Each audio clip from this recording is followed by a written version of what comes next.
আজকের এই ভিডিওটা শুধু একটা ভিডিও না, এটা ভালোবাসা, দায়িত্ব আর মানবতার জীবন্ত প্রমাণ।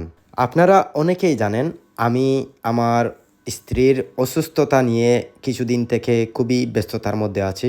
তো এক পর্যায়ে গিয়ে দেখা যায় আমার স্ত্রীর জন্য ব্লাডের দরকার। তো আমি একটু খোঁজাখুঁজি করার পর জানতে পারি আমার অফিসের শ্রদ্ধেয় বড় ভাই, ম্যানেজার ভাই এবং আমার ছোটো ভাই রায়হান আরও অনেকেরই আমার স্ত্রীর রক্তের ব্লাডের সাথে তাদের মিল আছে। আমি তাদের সাথে যোগাযোগ করার পর সবাই ব্লাড দিতে প্রস্তুত, কিন্তু আমার লাগবে মাত্র এক ব্যাগ। সব দিক বিবেচনা করে আমি ছোটো ভাই রায়হানকে বলি আসার জন্য। আমার ছোটো ভাই রায়হান বিনা শর্তে, কোনো অজুহাত ছাড়াই সরাসরি চলে আসে আমরা যে ক্লিনিকে ছিলাম ওই ক্লিনিকেই। আপনারা দেখতেই পাচ্ছেন ক্লিনিকের দায়িত্বে যারা ছিলেন তারা প্রস্তুতি নিচ্ছে। এই রক্ত শুধু শরীরে প্রবাহিত হবে না, এই রক্তে থাকবে ভালোবাসা, দোয়া আর সম্পর্কের গভীরতা। রায়হান, তোমার এই উপকার কোনোদিন ভুলব না।